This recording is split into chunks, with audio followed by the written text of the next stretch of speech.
Good morning friends, exam the channel में आपका स्वागत है। इस चैनल पर सुबह 7 बजे करंट अफेयर्स का सेशन आपको देखने को मिलेगा।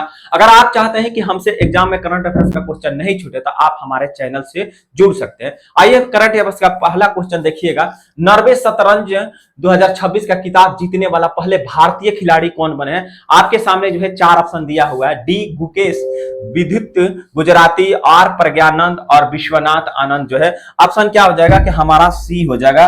ठीक है, आंसर हमारा सी हो जाएगा। चलिए, आर प्रज्ञानंद, इनका पूरा नाम अगर जो हम देखें तो क्या है? रमेश बाबू प्रज्ञानंद। ये भी आपको याद रखना है। ठीक है, रमेश बाबू प्रज्ञानंद इनका पूरा नाम हो जाएगा। और ये खेल कहां पर हुआ भाई? तो नॉर्वे में हुआ है। ठीक है, नॉर्वे में एक खिलाड़ी है, वहां के कौन है? बिसेंट कीमर को इन्होंने क्या किया है कि हराकर और ये प्रथम स्थान हासिल किए। और कुल अंक आर प्रज्ञानंद बाबू कितने लेकर आए हैं? तो याद रखिएगा, ये 18 अंक लाए हैं। और 18 अंक लाकर ये क्या है कि प्रथम स्थान हासिल किए हैं। ये भी याद रखिएगा। और ये कहाँ के रहने वाले भाई? तो चेन्नई के रहने वाले। ये भी आप नोट कर लीजिएगा। आइए, अब हम लोग जानते हैं कि ये शतरंज में ये पुरस्कार जो दिया जाता है वो किसके द्वारा दिया जाता है। चलिए देखते हैं हम। चलिए, यह पुरस्कार जो होता है फिडे के द्वारा दिया जाता है। किसके द्वारा? तो फिडे के द्वारा यह पुरस्कार दिया जाता है। फिडे की स्थापना 1924 में होती है और इसका हेडक्वार्टर अगर आपसे पूछे तो लाजेन में है। लाजेन स्विट्जरलैंड जो पड़ता है वहीं पर ये इसकी हेडक्वार्टर है। और यह एक पहले गैर सरकारी संगठन थी, लेकिन इसको मान्यता कब प्राप्त होती है? तो 1999 में इसको मान्यता प्राप्त होता है। ओलंपिक संघ के द्वारा मान्यता दे दिया जाता है। ये भी आप याद रखिएगा। ठीक है, अब ये जो फिडे जो होता है, इसमें जो है आप कैसे फिडे में कैसे ये लोग पुरस्कार जीतते हैं, तो आइए हम लोग देखते हैं। इसमें 3 जीएम्स नॉर्म्स होता है। 3 जीएम्स नॉर्म्स होता है। अब ये 3 जीएम्स नॉर्म्स में क्या होता है कि पहले जीएम्स नॉर्म्स में अगर जो कोई भी अंतरराष्ट्रीय स्तर पर खेल होता है और उस खेल मैच जो होता है उसमें क्या होता है, ये लोग अच्छा प्रदर्शन अगर जो करते हैं, अन्य खिलाड़ियों की अपेक्षा अच्छा प्रदर्शन करते हैं, उसमें आपको देखा जाए नया खिलाड़ी भी मिलेंगे और जो पहले जो अवार्ड जीते भी हैं वो लोग भी है, यानी कि जो मेडल जीते वो लोग भी आपको उसमें देखने को मिलेंगे। यानी कि नया और पुराना सभी खिलाड़ी उसमें होंगे। अगर जो आप उसमें जो है अच्छा प्रदर्शन करते हैं तो आप जो है पहला क्राइटेरिया पार कर लेते हैं। दूसरा की बात करेंगे, एक होता है ईएल रेटिंग जो होता है। ठीक है, ईएलओ रेटिंग। अब ये जो होता है इसमें जो है एक अंक निर्धारित किया जाता है, लगभग 2500 अंक निर्धारित किया जाता है और कहा जाता है कि आपको कम से कम 2500 अंक लाना है या इससे ज्यादा अंक लाना है। अगर जो आप ला लेते हैं तो आप जो है पुरस्कार जीत सकते हैं। ठीक है, अब उसमें कौन कौन से पुरस्कार दिया जाता है तो याद रखिएगा। एक होता है आईएफ इंटरनेशनल फिडे पुरस्कार, और एक और होता है आपका सीएम यानी कि कैंडिडेट मास्टर पुरस्कार, और जो एक और हमारा पुरस्कार जो होता है जीएम यानी कि जीएम ग्रैंड मास्टर पुरस्कार होता है। और एक और पुरस्कार होता है, और वो कौन होता है तो याद रखिएगा एफएम यानी कि फिडे मास्टर पुरस्कार जो है, ये 4 पुरस्कार उनके द्वारा दिया जाता है। ठीक है, तो चलिए अब इन पुरस्कारों में अगर जो देखा जाए तो क्या भारतीय कोई है ऐसा कि पहले बार पुरस्कार जीता था, तो याद रखिएगा वो कौन है भारतीय भाई? तो विश्वनाथ आनंद जो है ये प्रथम बार पुरस्कार कब जीते थे? तो 1988 में इनके द्वारा पुरस्कार जीता गया था। और सबसे कम उम्र की बात करेंगे, कम उम्र में याद रखिएगा, कम उम्र में वो कौन भारतीय महिला थी? तो कोनेरू, याद रखिए कोनेरू हम्पी जो है इनके द्वारा वो पुरस्कार जीता गया था। चलिए, अगर आपसे पूछता है कि 9वां जो है वो ग्रैंड मास्टर पुरस्कार किसने जीता था, तो इलम पार्थी इनके द्वारा यह पुरस्कार जीता गया था। और 91वां अगर जो आपसे पूछता है तो राहुल बीएस जो है उनके द्वारा पुरस्कार ये जीता गया था। तो यही होता है हमारा ग्रैंड मास्टर पुरस्कार जो होता है, यानी शतरंज में जो दिया जाता है फिडे के द्वारा जो दिया जाता है उसके बारे में हम आपको बताएं। चलिए अगला क्वेश्चन देखिएगा हमारा क्या कह रहा है। अगला क्वेश्चन देखिएगा क्या कर रहा है। कह रहा है कि इंडियन एआई मिशन के नए सीईओ के रूप में किसे कार्यभार ग्रहण किया है? तो सुदीप श्रीवास्तव, सौरभ विजय, अश्वनी वैष्णव या अमिताभ कांत जो है ऑप्शन है। याद रखिएगा क्या हो जाएगा, हमारा आंसर हो जाएगा सौरभ विजय जो है, इनको द्वारा जो एआई जो है उसका सीईओ इनको नियुक्त किया गया है, ये भी आपको याद रखना है। चलिए, अब ये इंडियन एआई मिशन जो है, ये इसकी मंजूरी अगर जो हम बात करें तो 2024 में ही इसकी मंजूरी मिल गई थी, लेकिन 2024 में ही मंजूरी मिल गई थी, लेकिन अब ये जो कार्य जो है अब 2026 में शुरू किया जा रहा। उस वक्त जो है केंद्र सरकार के द्वारा जो राशि तय किया गया था वो राशि कितना था, ये भी याद रखिएगा, 10,372 करोड़ रुपए जो है एआई पर खर्च करने की बात किया जा रहा। अब देख रहे हैं कि नई नई जो तकनीकें आ रही, तो उसके अनुसार हम लोगों को ढलना पड़ेगा और चलना पड़ेगा, ठीक है। तो एआई को यानी कि भारत को एआई में आत्मनिर्भर बनाने की जो है प्रयास किया जा रहा है, ये भी आपको नोट कर लेना है। चलिए, यहीं पर अगर जो सुदीप श्रीवास्तव की अगर जो हम बात करते हैं, तो एआई में सीओओ के कार्यभार संभाल रहे, उस पद पर कार्यभार संभाल रहे हैं, ये भी याद रखना है। अगर जो आपसे ये पूछ लेता है कि भारत का ऐसा कौन सा राज्य है जहां पर एआई मंत्रालय गठित किया गया है, यानी कि वहां पर अभी हाल ही में विधानसभा के चुनाव होता है, और चुनाव होने के बाद जब मंत्रालय यानी कि कैबिनेट का विस्तार होता है, तो उसमें एक विभाग दिया जाता है एआई मंत्रालय, ये भी आप याद रखिएगा। जैसे लोक स्वास्थ्य विभाग होता है, परिवहन विभाग होता है, वित्त विभाग होता है, वैसा ही अब एआई का एक विभाग होगा और उसमें एक मंत्री भी बनेंगे। तो वो कौन सा राज्य है याद रखिएगा, तो एआई का जो है वो केरल हो जाएगा, ये भी आपको याद रखना है। केरल विधानसभा में एआई मंत्रालय गठित किया गया, पहला भारत का राज्य। दूसरा अगर जो हम बात करें तो वहीं पर हो जाएगा तमिलनाडु। तमिलनाडु यानी कि थलापति विजय जो है उनकी एक पार्टी है, उन्हीं के पार्टी जब जीतती है, जीतने के बाद जो है वहां पर भी एआई मंत्रालय गठित कर दिया गया है। तो आपको कैसा लगा? चलिए आगे बढ़ते हैं। अगला क्वेश्चन देखिएगा क्या कह रहा है। चलिए, अगला क्वेश्चन कह रहा है कि SNA सम्मान समारोह 2026 का आयोजन किस संस्था द्वारा किया गया है? आपके सामने जो है 4 ऑप्शन दिया हुआ है, साहित्य अकादमी पुरस्कार, ललित कला अकादमी पुरस्कार और उत्तर प्रदेश संगीत नाटक अकादमी। सॉरी, ऑप्शन 3 ही दिया गया है इसमें। चलिए, अगला आंसर क्या हो जाएगा हमारा? उत्तर प्रदेश संगीत नाटक अकादमी पुरस्कार, इसके द्वारा ये समारोह किया गया है। और ये SN यानी कि आपको हम इनके द्वारा भी ये सपोर्ट किया गया है, यानी कि सिंगल नोडल एजेंसी इनका पूरा फुल फॉर्म हो जाएगा, इनके द्वारा भी वहां पर सपोर्ट किया गया। और ये कहां पर किया गया है, तो ये आपसे अगर जब पूछ देता है तो आप याद रखिएगा ये लखनऊ में हुआ है, लखनऊ में हुआ है। यानी कि नवाबों को शहर किसे कहा जाता है? तो लखनऊ को कहा जाता है, वहीं पे आयोजन किया गया। अब इसका मुख्य उद्देश्य क्या था? तो उत्तर प्रदेश की जो संस्कृति, लोकल उत्तर प्रदेश की जो संस्कृति और लोकल कलाएं, वहां की जो विरासत है, उसके प्रति जागरूकता फैलाना और उसके बाद उसको कैसे बचाया जाए उसके बारे में लोगों और मंच के माध्यम से, एक नृत्य के माध्यम से जो है लोगों के प्रति जागरूकता फैलाने की बात किया जा रहा था। ठीक था, इसमें देखा गया कि कितने कलाकार को सम्मानित किया गया, तो लगभग 51 कलाकार जो है 51 कलाकार को सम्मानित किया गया है, ये भी आपको याद रखना है।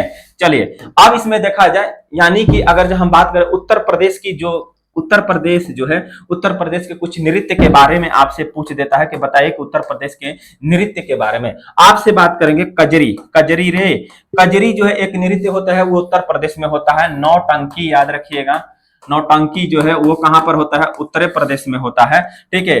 और कर्मा, कर्मा जो है ये भी आपको उत्तर प्रदेश में ही मिलेगा।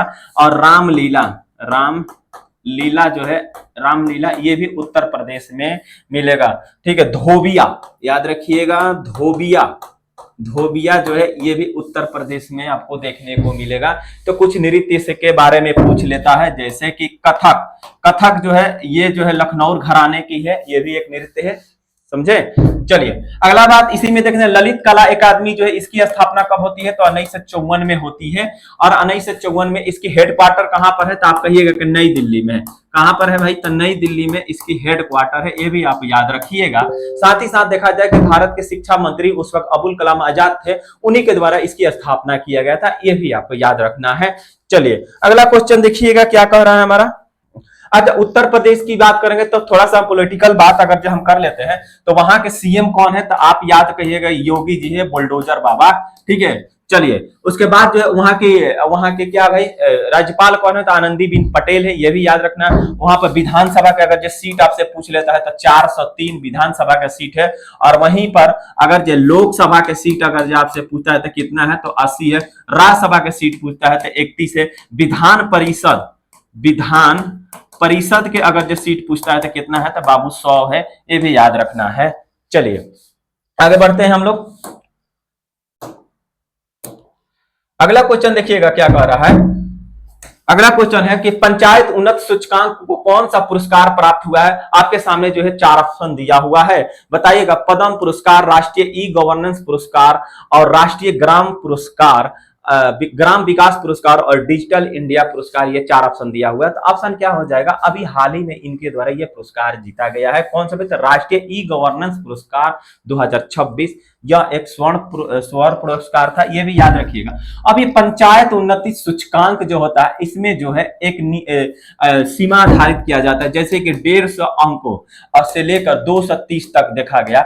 अब इसमें देखा गया कि भारत के लगभग जो है 2.6 यानी कि लाख जो है पंचायतों को निरीक्षण किया गया। जब निरीक्षण किया गया तो वहां पर यह देखा गया और चिन्हित किया गया कि भाई यहां पर जो है मुखिया जी हैं, जो प्रधान जी हैं, तो वो देखा गया कि कितने कार्य किए हैं इनके क्षेत्र में, सड़क है कि नहीं, बिजली है कि नहीं, स्वच्छ पानी पहुंच रहा है कि नहीं, कई प्रकार की चाहे हॉस्पिटल वगैरह चाहे जो ये कई प्रकार की जो इस योजनाएं में जो शामिल थे उसको जांच किया गया। जांच करने के बाद देखा गया तो वो कौन सी किसको ये पुरस्कार दिया गया है, तो राष्ट्रीय ई गवर्नेंस पुरस्कार जो है किसको, पंचायत उन्नति सूचकांक को यह प्राप्त हुआ है। तो ये आप याद रखिएगा। अभी हाल ही में जो है पंचायत पुरस्कार भी दिया गया था। उस पंचायत पुरस्कार में देखा गया था, यानी कि 2025 के था पुरस्कार, लेकिन 2026 में वो पुरस्कार दिया गया। लेकिन उसमें देखा गया था कि टोटल जो है 42 पुरस्कार मिला था, यानी कि भारत के जितने भी राज्य हैं उन राज्यों को 42 पुरस्कार मिला हुआ था। लेकिन उन पुरस्कारों में से सबसे ज्यादा पुरस्कार जो है 18 पुरस्कार कौन से क्षेत्र ले गया था, यानी कि दक्षिण भारत जो है, दक्षिण भारत के जितने भी राज्य हैं वो 18 पुरस्कार ले गए थे। लेकिन वहीं पर अगर हम बिहार की बात करेंगे और यूपी की बात करेंगे, बिहार और यूपी की, तो एक एक पुरस्कार इनके द्वारा हासिल किया गया था, इनको प्राप्त किया गया था, पंचायती राज मंत्रालय के द्वारा मिला था। यह भी आपको याद रखना है। चलिए आगे बढ़ते हैं हम। अगला क्वेश्चन देखिएगा हमारा क्या कह रहा है।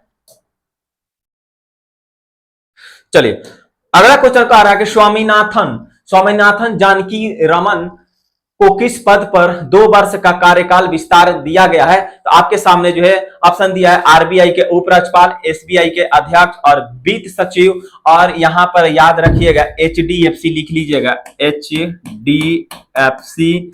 के सीईओ। ठीक है, तो चलिए आप जो है आप याद रखना है, तो ये कौन हो जाएगा, ऑप्शन हो जाएगा हमारा आरबीआई के उप राज्यपाल जो है इनको नियुक्त किया गया। अब क्यों नियुक्त किया गया है, आरबीआई को आपको मालूम होगा कि मौद्रिक नीति जारी करती है और वित्तीय स्थिरता, मौद्रिक नीति और वित्तीय स्थिरता जो है उसके देख रेख के लिए जो है इनको जो है नियुक्ति किया गया है उपराज्यपाल, यानी कि उपराज्यपाल आरबीआई का। तो कितने वर्ष के लिए, तो 2 वर्ष के लिए नियुक्त किया गया है।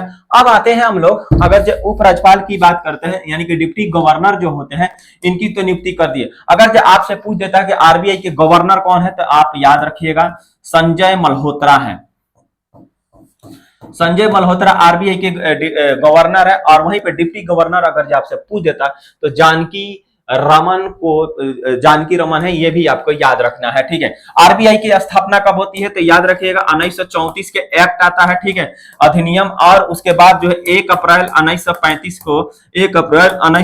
को इसकी स्थापना कर दिया जाता है। और इसका हेडक्वार्टर शुरू में कहां पर था, तो आपको हम कई बार बता दिए हैं, कोलकाता जो था, याद रखिएगा कहां पे भाई था, तो कोलकाता जो था इसके पहला हेडक्वार्टर था। लेकिन 1937 में क्या होता है, वो कहां चला जाता है इसका हेडक्वार्टर, तो ये भी आपको याद रखना है कि मुंबई में इसका हेडक्वार्टर चला जाता है 1937 में। और आरबीआई जो है, यानी कि देखा जाए कि क्या अन्य देशों के लिए भी काम किया है कि नहीं किया है, तो आपको याद रखना है कि पाकिस्तान के लिए भी काम किया है, और बर्मा यानी जिसके म्यांमार कहा जाता है उसके लिए भी ये काम किया है। ये भी आप नोट कर लीजिए। यंग हिल्टन कमीशन जो है उसके सिफारिश पर जो है ये थी, यंग हिल्टन कमीशन के सिफारिश पर आरबीआई का गठन किया गया था। तो ये भी आप नोट कर लीजिएगा। चलिए आगे बढ़ते हैं हम लोग।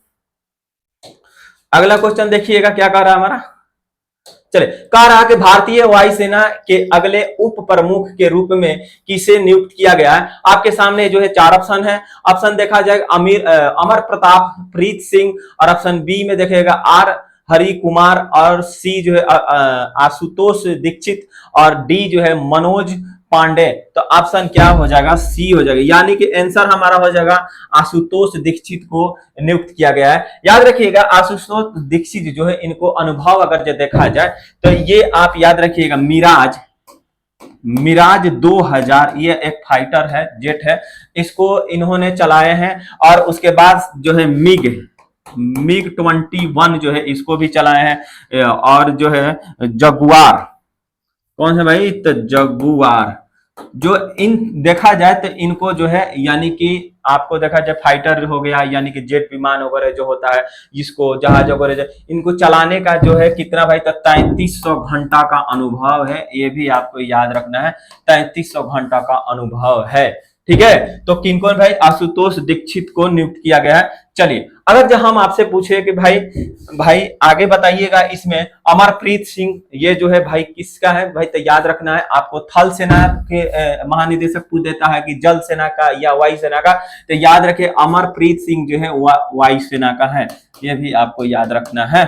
चलिए, अगर जो आपसे पूछ देता है कि थल सेना, तो थल सेना का याद रखिएगा उपेंद्र द्विवेदी है, उपेंद्र द्विवेदी है। ठीक है, और वहीं पर अगर जो आपसे नौसेना का पूछ देता है कि बताइए नौसेना का कौन है, तो याद रखिएगा कृष्ण स्वामी नाथ। ठीक है, ये आपको याद रखना है। चलिए, अगर जो आपसे पूछ देता है कि थल सेना दिवस कब मनाया जाता है, थल सेना दिवस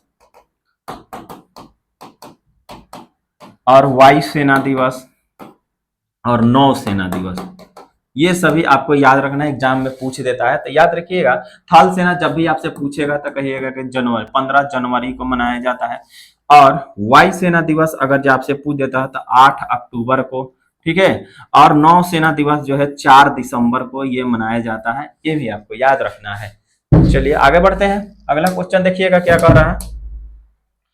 अगला क्वेश्चन कहता है विश्व पर्यावरण दिवस 2026 के अवसर पर दिल्ली में कितने नमो ऑक्सीजन पार्क की उद्घाटन किया जाएगा, ये आपसे क्वेश्चन पूछ रहा है। तो ऑप्शन दे रहा है कि 10, 15, 18, 20। तो याद रखिएगा 18 जो है